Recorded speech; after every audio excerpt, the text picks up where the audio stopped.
L'éducation inclusive, en donnant une chance à tous les enfants, quels que soient leurs besoins particuliers, permet de construire un monde sans barrières. Pas de mots, mais des signes pour dessiner avec patriotisme les paroles de l'hymne national. Ici, la force des gestes dit tout aussi haut la fierté d'appartenir à la Côte d'Ivoire. Et pour ce pays, terre d'espérance, tous ses fils comptent. Tout, même ceux qui portent un handicap. Et ces enfants sourds savent qu'ils peuvent aussi compter sur leur pays. En effet, la Côte d'Ivoire a inscrit la protection des droits des personnes en situation de handicap au cœur de sa constitution.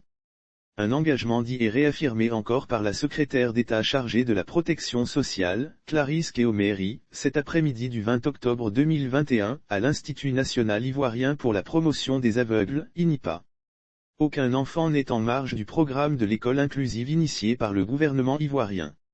L'État a mis en place une politique qui prend en compte tous les enfants quels que soient leurs besoins spécifiques, a-t-elle soutenu, lors de la cérémonie d'excellence organisée par l'INIPA et l'École ivoirienne des sourds, ESSI, pour célébrer leurs pensionnaires admis aux examens à grand tirage session 2021. Ce jour-là, ils sont une centaine d'élèves des classes de CM2, 3e et terminale à être récompensés. Pour les récipiendaires, leurs parents et leurs encadreurs, ces prix sont le couronnement de tant d'efforts et de sacrifices. Tous voudraient y voir la promesse d'une victoire sur le sort, même si le chemin pour eux, on le sait, imposera d'autres obstacles. Mais, tous veulent y croire. Comme cette mère de famille qui fréquente assidûment le lycée moderne d'Andokwa, Yopougon, pour copier les cours de sa fille malentendante en classe de 6e. Cette école n'a pas suffisamment d'encadreurs spécialisés. La priorité est donc accordée aux classes de 3e et de terminale. Je viens copier les cours pour que ma fille puisse étudier après, raconte TL. Pour les élèves aveugles qui réussissent au bac, l'orientation est la grande difficulté. Les grandes écoles n'ont pas les infrastructures et l'équipement nécessaires pour les recevoir et les parents hésitent à les soutenir financièrement. De nombreuses familles estiment que payer les études d'un enfant aveugle dans une grande école ou une université privée est un investissement à fond perdu. Elles préfèrent se concentrer sur leurs enfants valides, déplore François Miezan qui arpente, chaque année, les couloirs du ministère de l'Enseignement supérieur et de la Recherche scientifique pour plaider la cause des nouveaux bacheliers non-voyants. Au ministère de l'Enseignement supérieur et de la Recherche scientifique, nous sommes conscients de leurs difficultés. Tout est donc mis en œuvre pour leur permettre de poursuivre leurs études dans les meilleures conditions.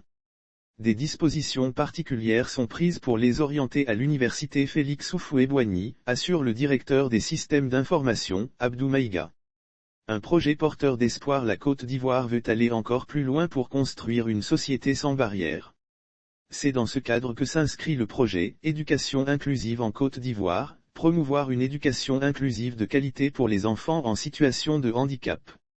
Il a été réalisé du 1er juin 2017 au 31 août 2021 dans 10 villes, Abidjan, Dabou, Ajboville, Toumoudi, Yamoussoukro, Bouaké, Oumé, Man, Abingourou et Korogo. Fruit de la collaboration entre l'État de Côte d'Ivoire et plusieurs partenaires techniques, il avait pour objectif de contribuer à promouvoir l'accès des enfants en situation de handicap à une éducation de qualité, adaptée à leurs besoins spécifiques, dans leur communauté de base, à travers les établissements scolaires existants. Le projet a mobilisé 12 directions régionales de l'éducation nationale, 18 inspections d'enseignement préscolaire et primaire, 28 écoles primaires ordinaires, ainsi que plusieurs structures techniques publiques et privées d'encadrement spécialisées des personnes handicapées. Il a permis de former des professionnels sur la thématique de l'inclusion des enfants en situation de handicap dans les écoles ordinaires.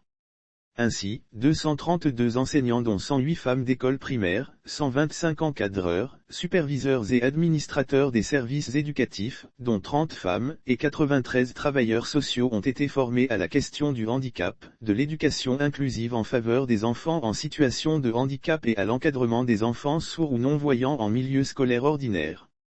Pour l'année scolaire 2020 à 2021, 698 enfants en situation de handicap ont bénéficié de cette initiative. Ce sont 207 enfants dont 84 filles dans les centres de préparation, 400 enfants dont 176 filles dans les écoles primaires. 81 enfants dont 32 filles ayant fréquenté les écoles inclusives et ayant été orientées dans les collèges. Les résultats scolaires des enfants en situation de handicap sont encourageants. Avec un taux d'admission de 100% à l'entrée en 6e. un taux d'admission en classe supérieure, pour les classes intermédiaires, de 87,8%. Et 57,85% des enfants en situation de handicap dans les écoles partenaires ont une moyenne égale ou supérieure à la moyenne générale de leur classe. Ces résultats montrent bien qu'il est possible de réduire les vulnérabilités. Mais, sur le chemin, beaucoup reste encore à faire. Les défis, notamment l'insuffisance de compétences techniques, l'inexistence ou l'insuffisance d'écoles préscolaires inclusives, de centres de préparation et d'écoles inclusives, la méconnaissance des textes qui facilitent l'accès à l'éducation des enfants en situation de handicap par les populations, la discrimination dans le recrutement des candidats pour intégrer les centres de formation et l'insuffisance d'enseignants formés en langue des signes et d'interprètes dans les établissements secondaires, doivent être absolument levés pour rendre véritablement demain meilleur.